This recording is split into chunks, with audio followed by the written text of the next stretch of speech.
Hi, everybody. How are you all doing today? This is Mike Lantosi here. I am the Director of Practice Growth Consulting with MyAdvice. Pleasure to be with you all here on this Tuesday afternoon. We only have about a half hour of time and a lot of material to get through. So I'm going to start to dive right in here. For those of you who just don't know about MyAdvice, we have been around since 1998. We currently work with over 3,000 privately held healthcare businesses and practices throughout the United States, really with one main goal, which is helping your practice to become much more profitable through having a very sound and sustainable online presence and digital strategy, which we're going to talk about here today. Um, I bring about 15 years of consulting experience to this conversation. I have seen it basically everything throughout my career, whether your practice is brand new and just getting started and you don't really have much of a marketing strategy or plan or know what to do, or even if your practice is very well established, you might have multi locations, but you're just really not seeing the production or the leads come in or the revenue convert from your existing marketing channels. This is going to be a very important conversation for both of your groups. So, again, regardless of really where you're at within your overall business maturity, this is definitely going to help you to obviously be better positioned to driving revenue as we head into Q4 of this year and obviously into 2025. One of the foundational reasons why I see a lot of marketing strategies fail is that a lot of practice owners, number one, there's a few different reasons. Number one, they're not being guided, they're not being told what to do.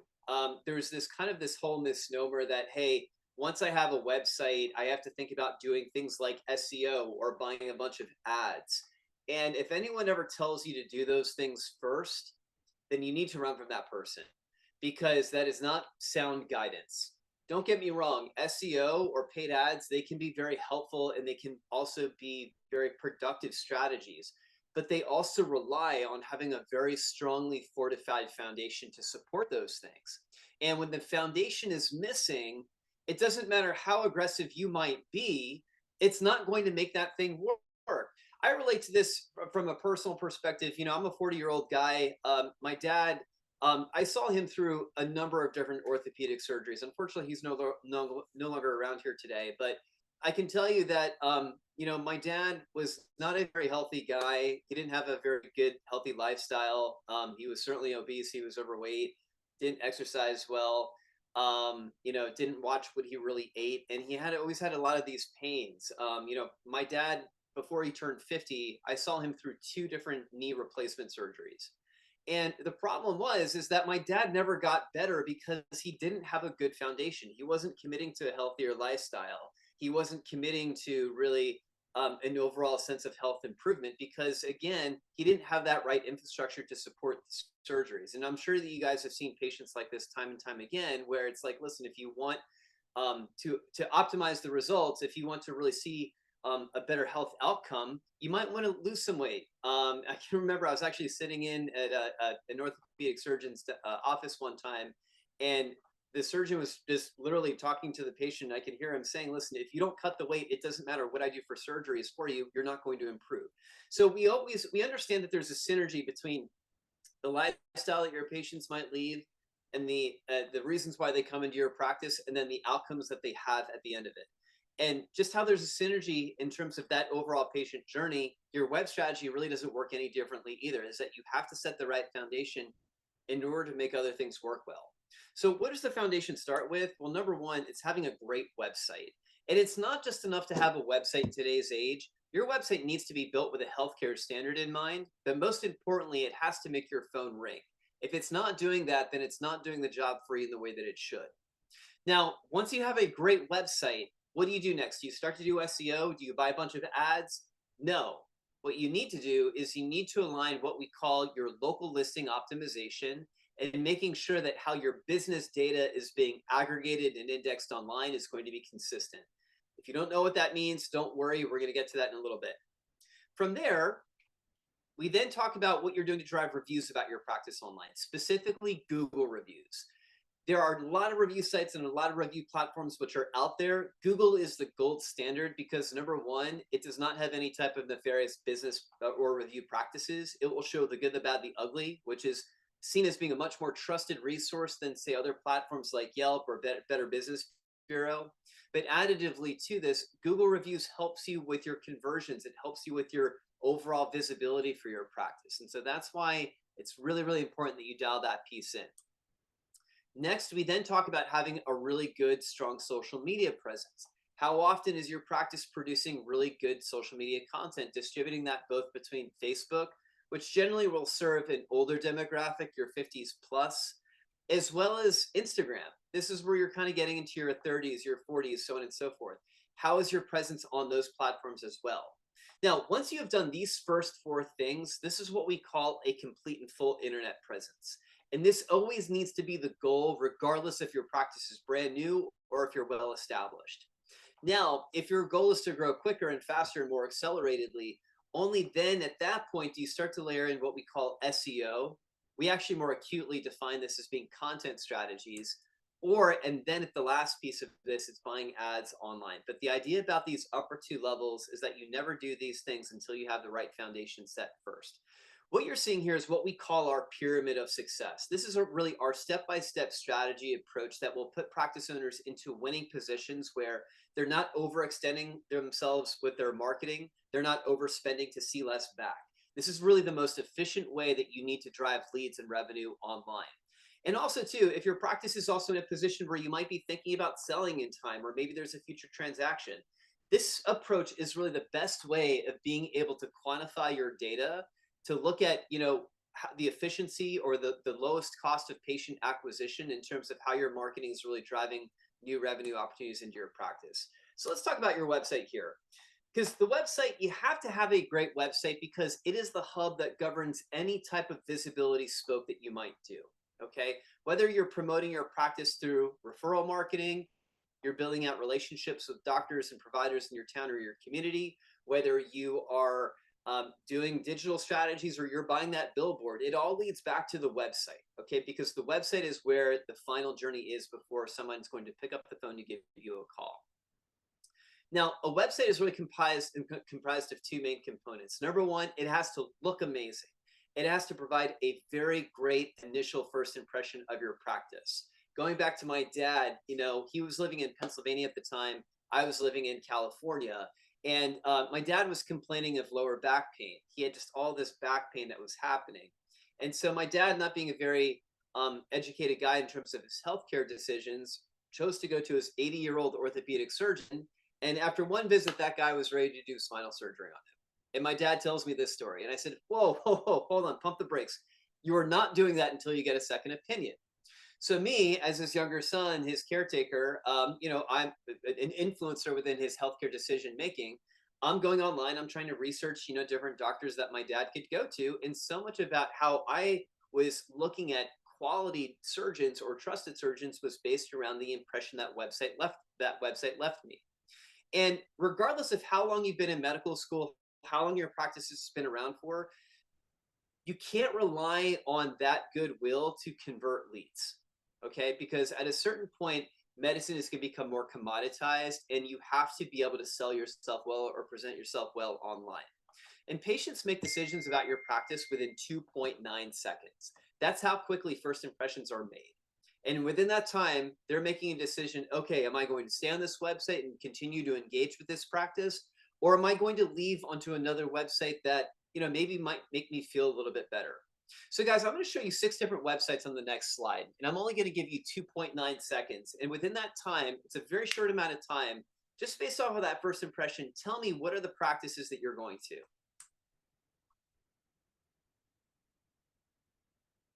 Okay, I gave you guys a little bit more than 2.9 seconds. So if we revisit this again, and if you had to take a little bit more of a second look, I'm hopeful that you guys would come to the conclusion that number 2 and number 6 are the practices that you're going to call first. But why is that? Why would we say 2 and 6 and not these other ones? Well, and by the way, just so you guys know, as I was doing this last night, putting these together, these are all top ranking #1 websites on Google in their local towns or their communities, okay? Number 1, Stop Pain Cold. Looks like a nice website here, but what I will also equally say, patients don't want to see gloves. They don't want to see a probe. It makes us feel like, ugh, I'm going to have to go through all of this. Remember, you want to sell the execution or you want to sell the sizzle, not necessarily the steak. Number three is I take a look at this one, just very old website. This has not been updated in about 15 years. It's got a lot of blank space over to the left and to the right of the screen. Um, it just looks old. It's more mundane. It's harder to read the text. It has no visual element to it. Um, number four, it's just kind of blah. It's mundane. It's not really speaking to me. Number five, no one wants to see a grimace of a patient's face when they're in pain. Again, it's about selling a better lifestyle, getting back to a healthier lifestyle, not saying, well, look at how bad you might feel. But number two and six, again, they're really the most visual elements. They look good. The doctor well presents itself, whether if it's number two, where we can see a nice, great photo of a provider, or if it's number six, where it's like, hey, get back to that healthier lifestyle, keep on moving. Now, in addition to this, everybody, as well as good as a website needs to look, and let me share this with you on this website here on a full screen. As good as a website has to look, it also has to convert well. And what does a good converting website actually look like? Well, yeah, it doesn't matter where we start to scroll on a website. That phone number, that main call to action, is never going to leave the eye line of a visitor. Okay, that's really one of the most important pieces of call to action detail on your website, is to make sure that that phone number always stays on the eye line, so that way people, when they want to call you, they can get in touch and actually call you. That might sound silly, but that's why you have a website, is to make money. From there, how well does a website consolidate itself down onto a smartphone, right? Is it what we call being device agnostic? It doesn't matter if I'm on a widescreen desktop monitor, how I am right over here. If I start to consolidate this browser's window in a little bit like this, the website itself is constantly adjusting itself to the device size. Even when I start to scroll down here onto a mobile device, I can then have, hey, mobile click to call, where I can click on a phone icon and I'm connected directly to the business's main line. These are all very important components that are going to help you with accelerating more lead flow. ADA compliancy, guys, is also a really big one in today's age. Your website needs to meet a standard where it doesn't matter if I have a hard time seeing, I can adjust the contrast if I needed to do that. Or I can say increase the text size if I needed to do that as well here too. Not to scare anybody when you're looking at this, but not having an ADA standard on your website is absolutely opening yourselves up to a potential lawsuit. There are many attorneys that are out there that are looking for very easy wins to litigate against, and this is one of them. I did a webinar on this last year. And if you would like to watch this webinar, I would encourage you just to take out your phone and scan this QR code, and I can actually send this over to you after our call here, just really talking about the ADA standards with websites in today's age. Now we're going to talk about your local search optimization. What does that basically mean? Local search optimization is basically how your business is being optimized for what we call near me based searches. That might mean knee surgeon near me, hip arthroscopy near me, Tommy John surgeon near me, what have you. You have to understand that Google's role in your revenue generation is about what it's doing to drive new revenue into your practice. Because again, if I know I want that surgery, that procedure done, I go to Google to figure out who can provide that for me. Within the infrastructure of Google, though, half of all Google searches are localized in some way. So what that basically means is that it coincides to the geographic location, i.e. your town or your community or city, or even more commonly is, again, that near me vernacular. So when these near me searches are being done, what is Google really looking at or in within a practice to say, yeah, you know what, patient, this is a trusted resource to go to? Does it start by looking at your website? And the answer to that is no. It will eventually, but not right away. Does it look at your social media content? It also does not care about that. But the very first thing that Google wants to see is what we call the consistency and the accuracy of your local listing data. Basically, local listings are these profiles that exist online. There's about 60 of these profiles, as well as 15 applications. And when these near me searches are being done, Google wants to trust and validate and verify who your business is, where your practice is located, what the accurate phone number might be. And it wants to see the consistency of all that detail among all these different profiles, which I'm sharing with you here. Okay, this is actually a practice that I've been in touch with recently, And you can see that this particular practice has gone through a lot of rebranding. Okay. Their current practice name is called 3 Points Wellness, Weight Loss, and Laser Sculpting. But at some point in time, they were called 3 Points Chiropractic. Others are saying, well, no, it's actually called the Natural Way Chiropractic Center. And everyone, this happens to the majority of practices that I talk to. It's very rare that a practice will not have some form of citation and accuracy just because of the sources of where these data points come from, which is what we call data aggregators. Those are things like credit card files, government records, leasing agreements. If you've registered an LLC in your state, those are all basically means of putting information out there into the public domain. And as with any practice, things will evolve and grow. You might move locations, you might rebrand, you might have a tracking phone number, you might open up another location, you might have a staff member that comes in and out. All that stuff really messes up a lot of your local listing trust. So having control over that is really, really important. And one of our software applications, which is what we have that's called Local Power, helps to do that. Again, if you want more information about that, scan this QR code. I would encourage you to book a meeting with me, and we can talk a little bit more about what that means. Now, local listings then siphon into what we call your reviews online, specifically with Google. Why do you need to have a great review profile?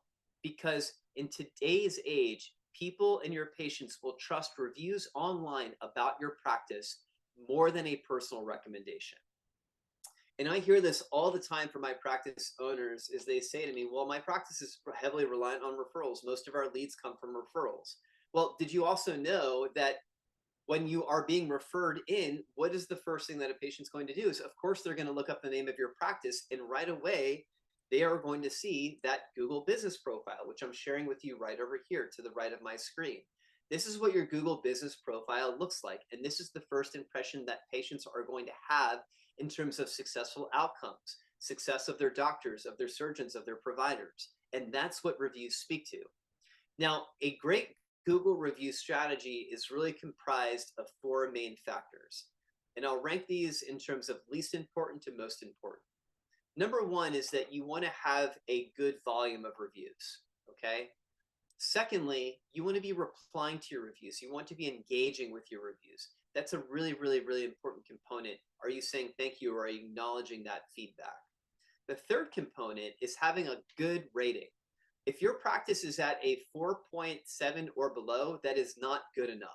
In today's age, you really have to be rated at a 4.8 to a 4.9. A 4.8 to a 4.9 basically indicates to the patient that this practice thrives off of excellence, but it's not perfect. And patients expect excellence. It's a very far stretch to call yourself perfect 100% of the time. The most important component, though, is consistency. How often are you actually feeding new reviews into your Google business listing? That is one of the most important components.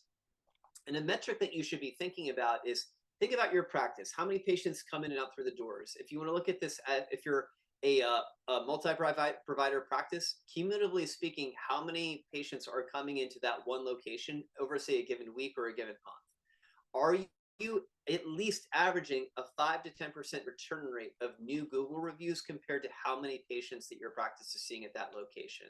Really, if you're not hitting that metric, then you're just simply not showing Google that you're consistent enough.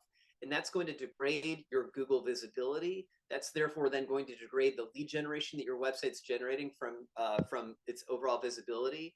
You're not converting as much leads, and you're also not growing revenue in the most efficient way.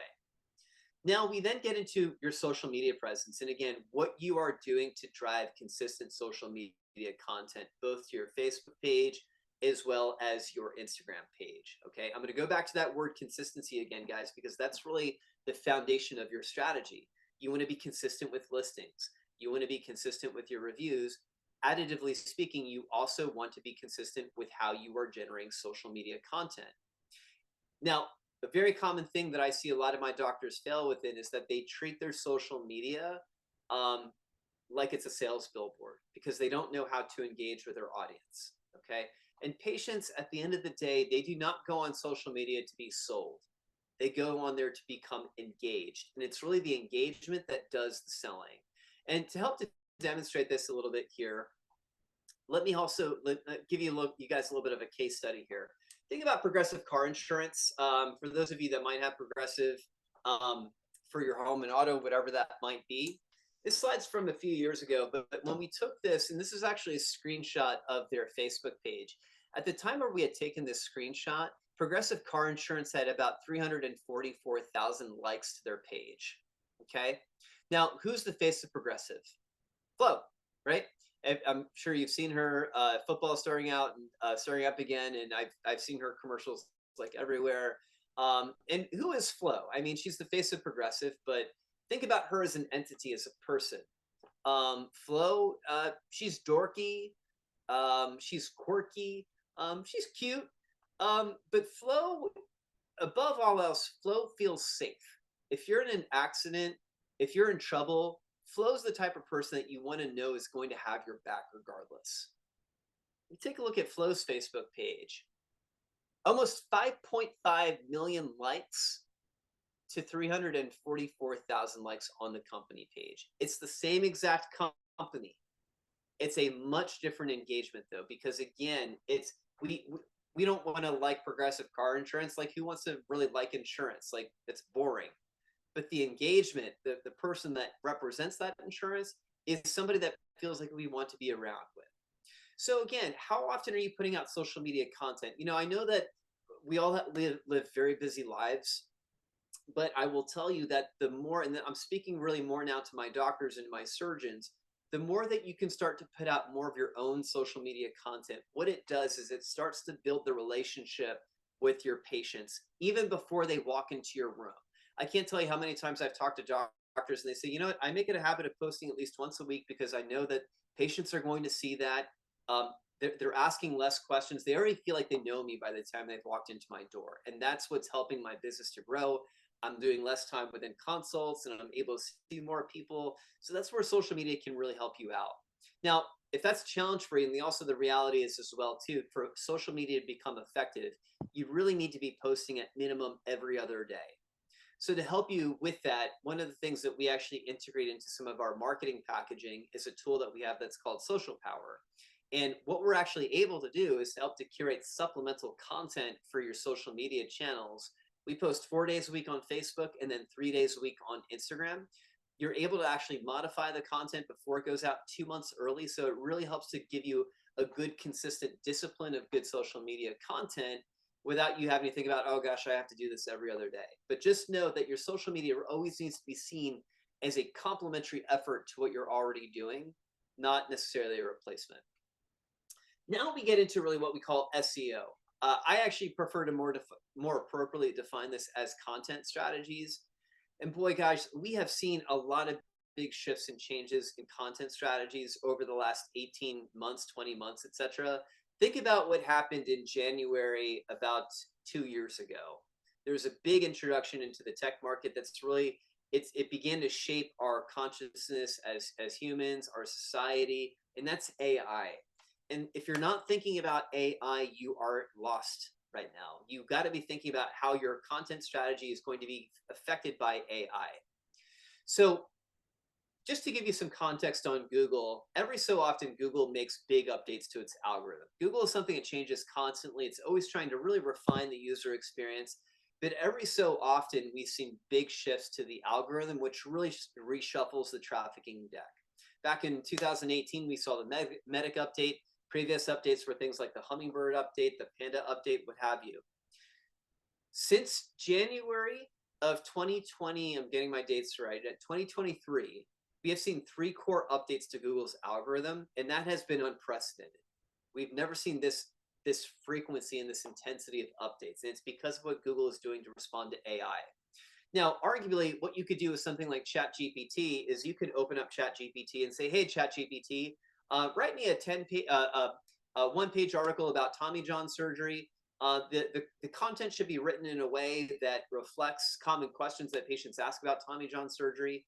And by the way, here's a writing sample of mine. Study this writing sample, and I want you to write it in my vernacular. And you can give ChatGPT those instructions, and it will do that. Now, that content, it might be unique. Frankly, it has never existed before, right? It might be on par to what you are trying to sell or talk about. But is it helping your patients? And that's the biggest update that Google has made, is getting away from content where you're thinking about keywords and keyword optimization. What are my keywords? If you're thinking about your SEO in that way, it's an old school way of SEO that you need to adapt and change your mindset, because in today's age, it's about, can I go to a website and learn about information that I really cannot find anywhere else? In other words, is this content actually adding value to the searcher? Okay.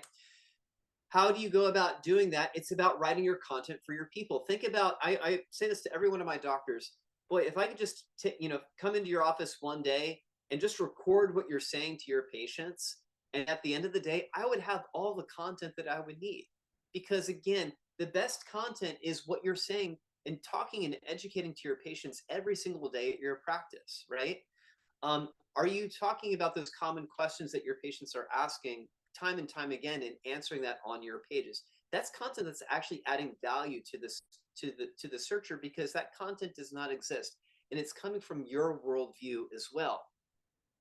Another big thing with the update is that we have actually seen that if you have some pages on your website which are really strong with good information, and the reason why that page might be very strong with information or good content is because that's the thing that you might really looking to be getting better optimization and better visibility for.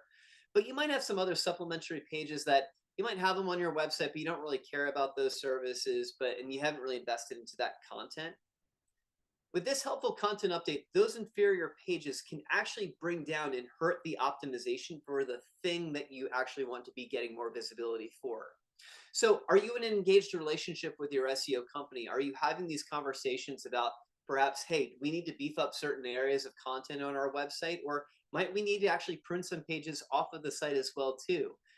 That's where having a good engaged relationship with your SEO company is really going to help you to navigate this storm and to be able to make intelligent marketing decisions as to how you can be better positioned with your content strategy. Last year too, a page, is it well structured? It does have proper content structuring. Do you have a main header of that page and then subcategories or subtopics that actually discuss that one main thing, right? So a good example would be going back to our example of Tommy John surgery. Is Tommy John surgery, say, the header of that page? And might you have, say, sub questions, common questions that you're always being asked about Tommy John surgery being answered on those pages, okay? Think about, if you can think about having at least 10 commonly asked questions and answer that on that page of your website, that's a very good start to having better content structuring for that particular page. Finally, we get into, say, paid search. Now, paid ads are a great and immediate way of getting guaranteed first page exposure for your practice, really targeting specific procedures, okay? If you're going to be running an ad campaign, it really needs to be about something specific, because it's the specificity of that ad campaign that is going to help to convert patients that you're looking to bring into your practice more efficiently. The difference, though, between paid ads versus SEO is that paid ads are going to have a much higher cost of patient acquisition, whereas SEO, it's a much lower cost of acquisition, because your visibility is attributed to your organic rankings, the functionalities of your website, not only just great content, but everything else that we've talked about with consistent social media, good reviews, good listings, et cetera, et cetera. It's helping to just branch out to give you more broad-based exposure, and that lowers your cost of acquisition.